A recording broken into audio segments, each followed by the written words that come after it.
Hello, and welcome to EduCurious, where we highlight exceptional educators and dive deep into complex issues. Today's guest is Kristen Albritton. She's a fifth grade ELA and history and gifted teacher. So, welcome to the show, Kristen. I'm so glad to see you. It's been a while. Thank you. Yeah, I'm so excited about this. So, Kristen and I used to work together, and now she has traveled far, far away to Utah, and she is an exceptional teacher out there. So, Kristen, I want to jump off with talking about what are some of the big differences you see in education, Florida compared to Utah? I hate to talk about this because it's such a touchy topic, but at least with the district I'm at, and also I kind of did my homework and looked at different districts in the area where I'm at currently.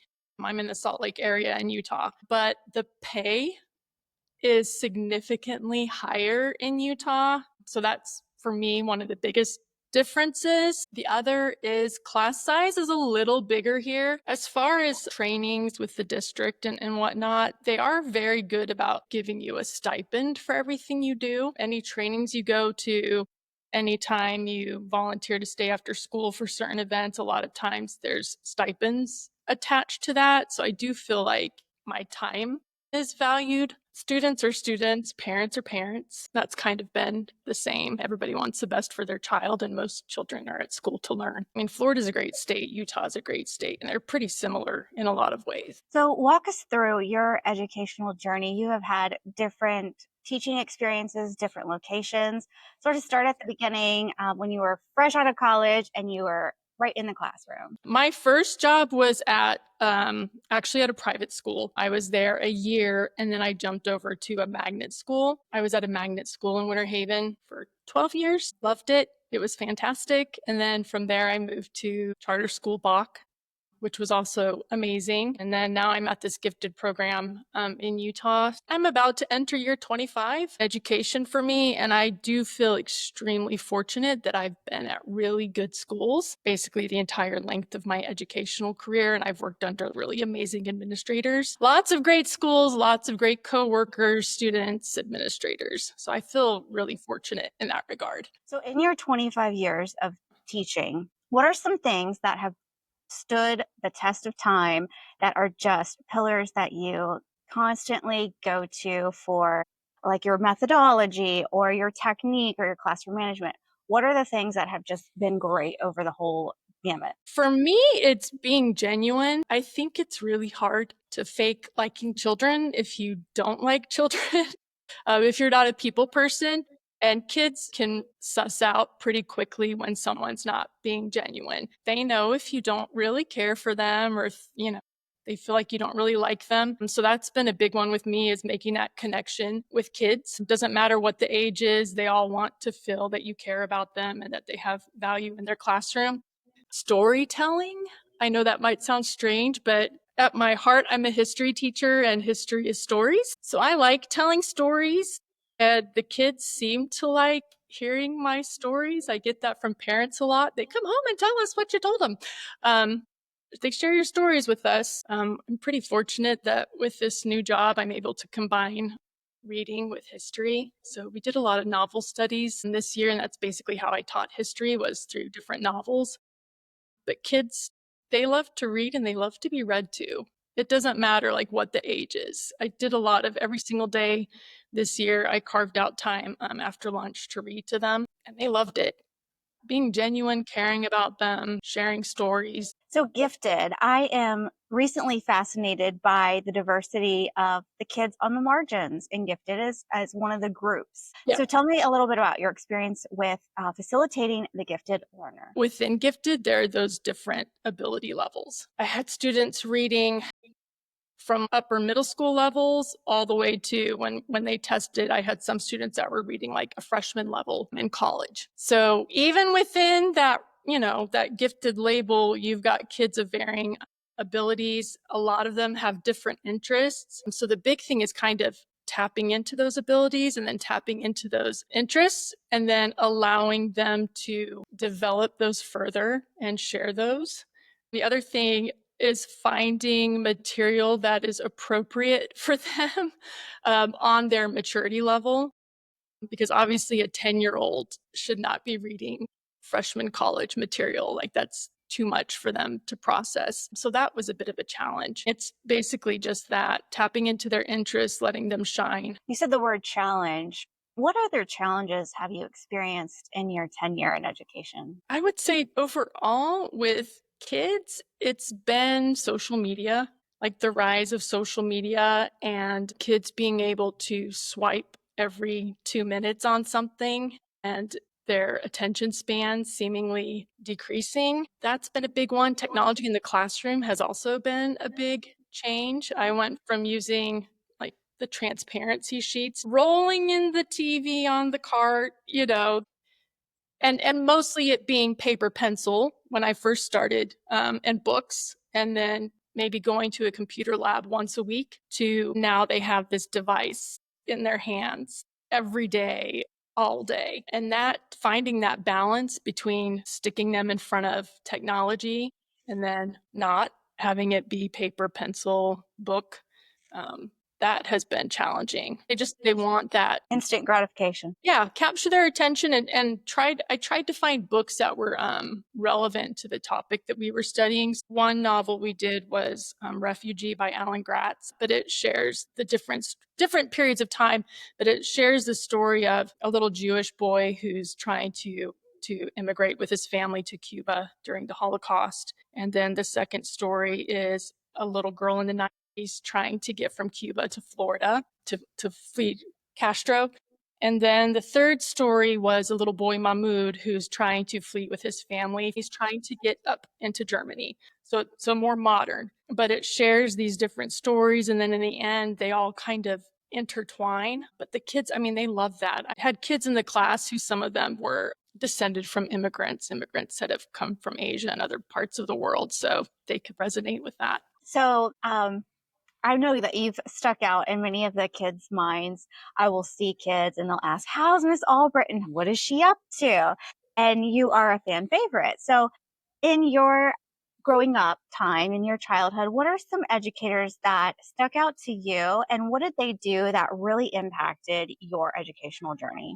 There is one educator that stands out in my mind over all of them, my fifth grade teacher, Mr. Binks. But he was that teacher that everybody remembered.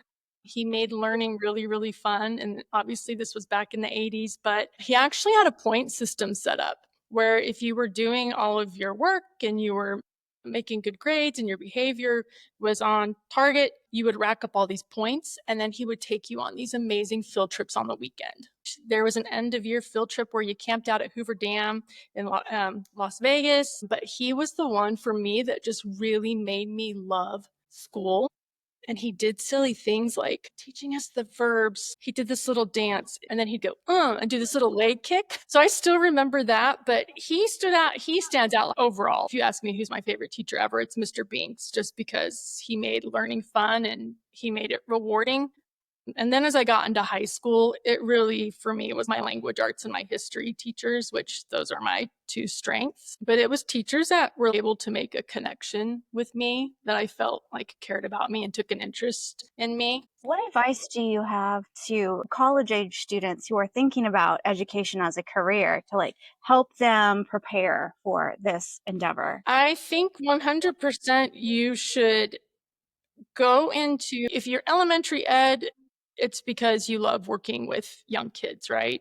I mean, that's where your heart is, because I mean, I've had administrators say this in the past: teaching is a calling. It's not just a career. And if you feel like it is your calling, then you really need to kind of tap into that. I loved history. I didn't start out as a history teacher. I started out as an elementary school teacher, but I knew my end goal was history. But find out what you're passionate about and then make that your goal to teach that. So if you love language arts, maybe be a middle school language arts, high school language arts teacher. Did you go the traditional route of having education as your undergraduate degree? I did.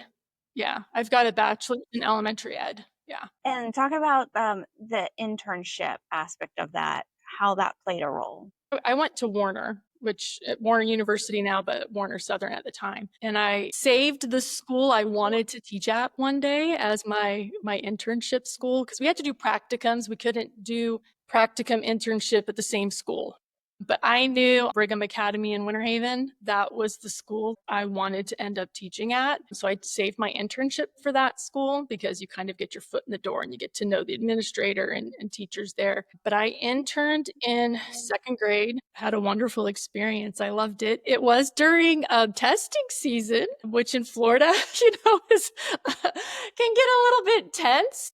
So that was kind of like eye-opening to me as someone who was about to go in education. If you're able to, like I was, the school that you want to be at, try to save that for your internship. What were some of the things that, while you were at Warner, prepared you for real life classroom experience? What were some pivotal moments? One professor in particular, Dr. Morrow, I just remember her saying that remember that you are an example to your students. And she kind of cautioned us, even out in the community, to just always be mindful that you're a teacher and you're someone that young people look up to, and just to be that example to them. So that's something I've always tried to do, like be a good person, be kind, watch how you talk about others in front of students, and that sort of thing. What are some of your greatest accomplishments, career wise, that you've obtained? Either tangible, like a trophy or a plaque, or intangible, just like a good feeling or sweet letter? Well, when I was at Bach, we did I coached A team a little bit, but there were a few times that we went to like county championships. And there was one year that we came in third place overall in the county against private schools and magnet schools. And I felt pretty good about that. That was fun. But for me, the biggest thing is those little notes that you get at the end of the year, or those letters or those emails from parents where they're like, such and such had a great year. He learned so much from you. Every time we travel now, he wants to go visit a historical site. That's, for me, that's the best to hear, is that a student loves history now, or that they go home and they share the stories with their parents, that they learned something and that they love school. I had one this year who said the last 2 years of school had been rough for her child. And this was the first year in 2 years that he had gone home and not complained about school, just liked coming to school. So I mean, I had no idea until the very end of the year when she had said that, but I was like, okay, well, that's really nice to hear. But yeah, it's those little things. I just like hearing that kids love school and they like history. What do you think made you like history so much? Was it some travel trips or people or like interactions? It might have been the teachers. I've just always been fascinated by the stories. World War II was always a favorite of mine. And once I got exposed to that, like my mind was blown, all the things that had gone on. And honestly, for a lot of my fifth graders, especially the boys, World War II was like one of their favorites. They just love World War II and the tanks and the planes and that sort of thing. But I've always been fascinated by people's resilience, like the ability of people to overcome challenges and hardships. And that's something I try to convey to the students when we're talking about these different times in history. One, I want them to try to help them see their connection to history. Like you had ancestors who were alive during this time. You had ancestors who overcame these challenges, and that's why you're able to be here today. If they could get through those terrible things, and it doesn't matter what life throws your way, you're going to be able to get through your challenges. I had students this year do a genealogy project. They completed a family tree and they came in with pictures. And that's how I found out a lot of them had like immigrant grandparents who like fled Vietnam and things like that. But they loved coming in and talking about those different grandparents. And this grandparent was a pilot in World War II, and this grandparent was a prisoner of war. And it helps them see that connection to history and take pride in their roots. What do you think are some things that kids are having to overcome in this day and age? I mean, we had COVID pretty recently, but Yeah. what about right now? What are they you So I know, like, overall, it wasn't so much from my school with my fifth graders, but like social media is it's so hard for these kids. They're being exposed to stuff, in my opinion, that they don't need to be exposed to. They're hearing things that are extremely troubling, and they're taking all of that in. And I don't know that we as humans are meant to know like every bad thing that's going on in the world. So if you've got a kid that's online a lot, they're being exposed to a whole lot, and they're taking that in and processing that. But interestingly enough, with my fifth graders here, I think I only had one that had a cell phone. One. Like the rest of them, their parents just really limit their access. Like none of these kids were on TikTok, but I do think it's a lot of it's the social media and peer pressure to look a certain way or act a certain way or to have certain things. The comparison, I feel like a lot of kids are comparing themselves to what everybody else is doing and thinking like my life's not that great when in reality a lot of what you see is obviously not real. You're just seeing everybody's highlights and not their lowlights. I think for young people that's I think the biggest thing is that social media presence. You're going into your second year teaching in Utah. What are your plans for the next couple years? Are you wanting to move up into leadership, stay in the classroom? Like, what are your aspirations and desires?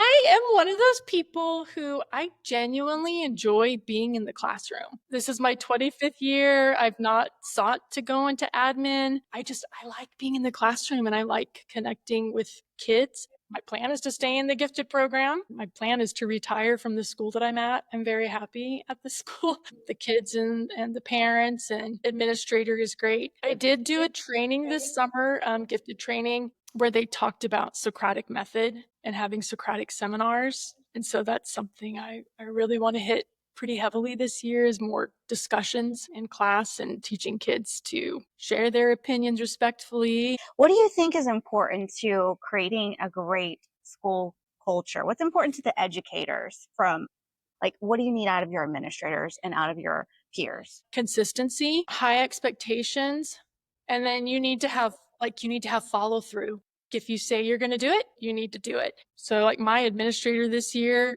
her expectations, they're high for everybody and she's very consistent with it. She has high expectations for teachers, she has high expectations for students. If you're not meeting those expectations, she will let you know. And the other thing to me is having an administrator that's very present on campus. She would come in every morning, say hi to the students, like every classroom, she'd visit hi to the students. Every morning I get to school, and even if she was downstairs, she could see that we were up in our classrooms before school because our lights were on. She'd say, "Hi, Kristen. Hi," to the co-teachers. She would call our names from downstairs and we'd say, "Hi," like, "Yeah, we're here." But just being present and having the students see you and then not being afraid to discipline. Like if you say this is the consequence for doing this, then this is the consequence for doing this. I mean, to me, those are the big ones. Consequences and expectations for teachers, and then also for students. So within your classroom, you have really fine-tuned your classroom management style. Walk us through that. It's always a struggle for first-year teachers to get that figured out. So give us the spiel on effective classroom management. Creating at the beginning of the year, like that classroom culture, setting those expectations up, and then reinforcing them all throughout the year. I try not to have too many rules, just kind of basic overarching rules like we're going to respect each other, respect other people's opinions, no put downs. That's a big one for me. Obviously, things like when the teacher's talking, you're not talking. When the teacher's offering explanations, the laptop is at a slant, you're paying attention, track your speaker, that type of thing. And then revisiting those expectations, especially after breaks. So come back, just kind of review those expectations very quickly after Christmas, after spring break. And then, of course, as a teacher, you have to be consistent too. You have to try to treat everybody the same because kids will call you out on that. But then along with that also, you know more about different kids than the kids know about each other. It's like there are extenuating circumstances and things that you know that they don't know. So sometimes you kind of have to remind kids like, I am the teacher. I'm the one in charge. I know what is fully going on. Let me do my job. Thank you for your opinion. But I didn't have a lot of problems. It's honestly, I think, making those connections and building those relationships at the beginning of the year. If kids feel like you genuinely like them and you want them to be in your classroom and they feel like you genuinely like the material that you're teaching and you're passionate about it, I feel like that just cuts down on behavior problems big time. You and I were talking in passing at one of those back to school trainings, and you mentioned the word thrive and resiliency and not just making excuses for kids' behavior. So, talk about that because you had a really great thoughts on that subject. I understand that this is happening, and what can I do to help you be successful? And there are times where I've cut assignments down. There are times when I've excused assignments because of extenuating circumstances. There are times when I've modified assignments. But sometimes it's like, I get that you're going through that, but like, this is the expectation, and this is what I need you to do. I mean, you're going to get out in the real world, and you're going to have to go to work. You're still going to have to produce. And I do teach a subject where we are constantly talking about people having to overcome difficult situations and fight through things. And sometimes things are going well for them, and sometimes things are not going well for them. And sometimes there are setbacks, and you just have to figure out how to overcome that and push through that. You know, I've shared with them my own setbacks in life, not too deep, but show them my human side. I've gone through something similar, and this is what I did to get through that. Are there any of those examples that you feel would be relevant for somebody else to maybe know about, just to share some hope or wisdom? Middle school's a tough age, right? It's a tough age, and you're like changing, and you're trying to figure out where you fit in with everything. Something I did years ago, I had a student that was really struggling, and she was sitting in the office during lunch. She just kind of needed to self-isolate. I had been going through some stuff at home, and I found my old middle school journal, my diary. And I started reading it, and just the feelings of like not fitting in, or these are the popular kids, and I wish that I was this. And what I ended up doing was I ended up talking to her one day, and I said, I know it's hard being in middle school, and I understand some of these feelings that you're feeling. Would it interest you to read some of the things that I wrote as a middle schooler? And she said, yeah, I would like that. Obviously, I was really exposing myself by doing that, and it was just her, but she literally like sat in the office with my middle school journal and read some of the stuff that I had been experiencing and feeling as like a 12 and 13-year-old. And it did help her. We talked about it some. She's like, I can't believe that you thought blah blah blah. Like, look at you now. And I said, yeah, I know. I was weird in middle school, and I'm a little bit weird now, but it's okay. Like, you're going to get through this. Like, your feelings are valid for that moment in time, but middle school is not, it's not the rest of your life. I know it's hard for you to see that when you're in it, but you are going to come out of this, and you are going to figure yourself out. And she actually did. I know her mom, and she's actually fine now and thriving. So as a young adult. So, back on the topic, you had mentioned that you did some over the summer workshops in professional development. What other resources or professional development do you like to go to stay fresh and current in educational topics? I like technology. I feel like anything that has to do with technology or implementing technology better in your classroom, because I feel like technology can be an amazing thing, but it can also be like a huge time sucker. Just like getting kids into what they need to get into, keeping an eye on them, making sure they're on task. I do like, which these are kind of harder to come by, but like how to teach history more effectively in the classroom, how to make it more relevant to students, because a lot of kids are just like, why are we learning about all these dead people? Like, what does it have to do with me in 2025? Why does this matter? And then the Socratic method one that I did this summer, that one was huge for me. So, in the technology aspect, do you have experience with using AI effectively within some of your lesson plans or planning or with your students? I love AI. So they kind of did a test run with Magic AI. I'm a Chat GPT fan myself. I think it's a fantastic resource. You do have to be careful though. You need to kind of fact check some things because it's not always accurate, but I do use it quite a bit. I use it to make rubrics. It'll make lesson plans for you. it'll give you ideas for like activities with a different, like, I want to do a unit on this topic. Can you give me some lesson topics or some possible activities? And I mean, it'll spit everything out. It'll give you the materials you need for the lesson. I love AI. For the kids, there was one program we used, but you had to set some parameters with it. So it was where they could put their writing in. They'd have a writing assignment and they could put their writing in, and then it would evaluate their writing based on the rubric that I put into the AI. And these being gifted kids, they're very wanting to have a 100 on everything, right? Like the highest possible grade. So if the rubric kicked back and said, like, this is an 85 out of 100, it would tell them why, but then they were in there trying to fix that paper and make it to where it was a 100. So I was like, okay, you get like 3 chances to fix your paper. And then after that, because with these AI programs, you can tweak it to make it do what you want. Like, help me make this paragraph, whatever. Help me make this paper a 100. And then it would go in and like kind of rewrite some stuff for them. And I was like, yeah, I don't want it to do that because on the test, it's not going to rewrite your paper for you. The writing one was big with me this year. They really loved being able to punch their writing in and get like automatic feedback. But again, you have to have your rubric already made up and put that in there and tell the AI what you're looking for.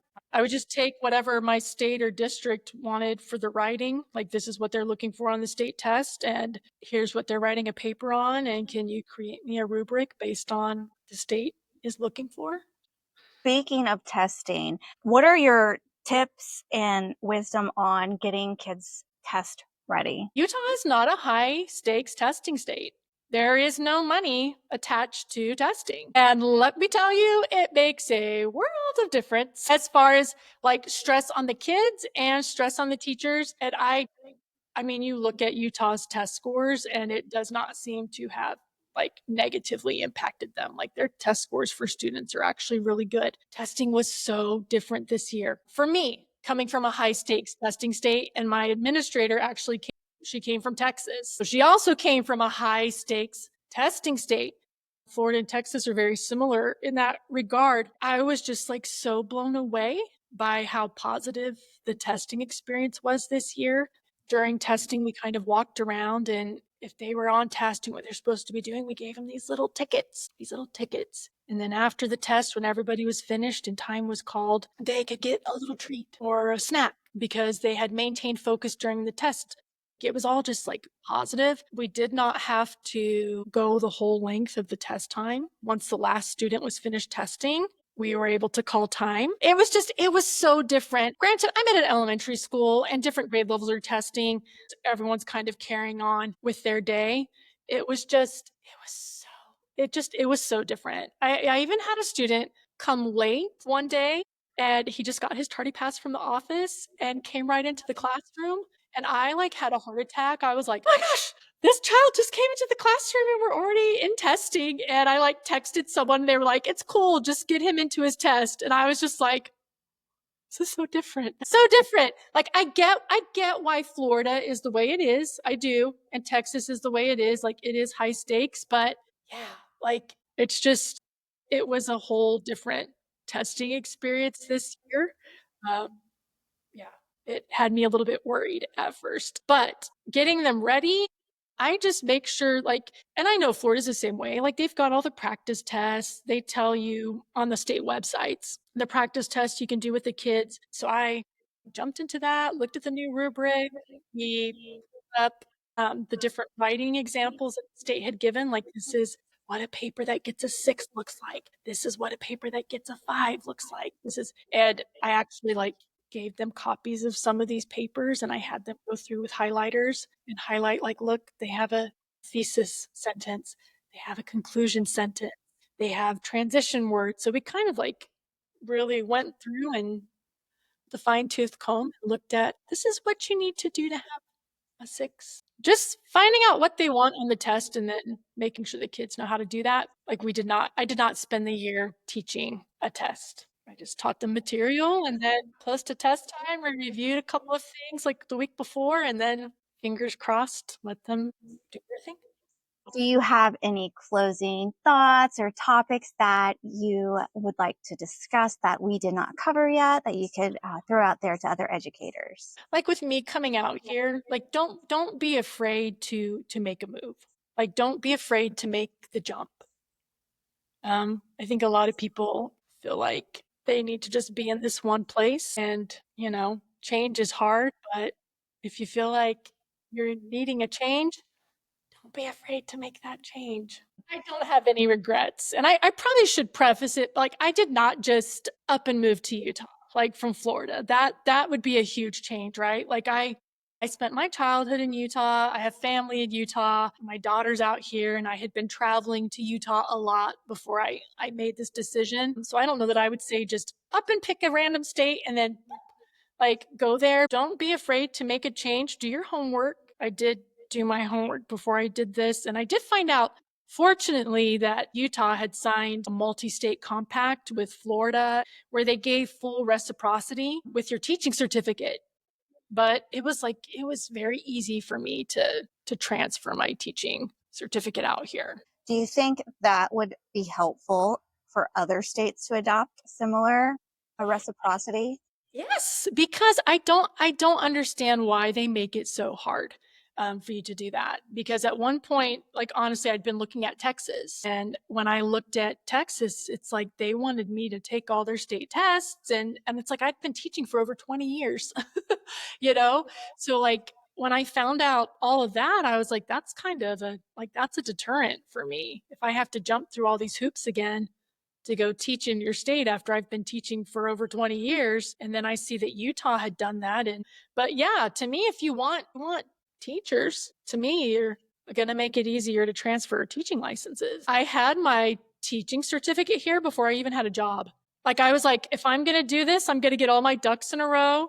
So I went through the steps. I even had to go down to like the Polk County Sheriff's substation down there in like Wells off 27 and do my little fingerprints. And I sent them out here. And like, yeah, I had the teaching certificate before I had the job. Because when I went to the district up here to do my paperwork, they were like, you already have your teaching certificate? And I was like, yeah, I already have that. Check. You are very strategic. With my teaching career, I haven't thought of it like that, but I just, yeah, kind of want to know what I'm like Mhm. walking into. Kids are like that. They want to know what they're walking into as I do well. want to know. Yeah. And that's another thing too, like when you talk about like managing classroom, like that consistency, like kind of knowing day in and day out that this is what it's going to be like in your classroom and you being calm and cool and your demeanor and not letting these little people get a rise out of you.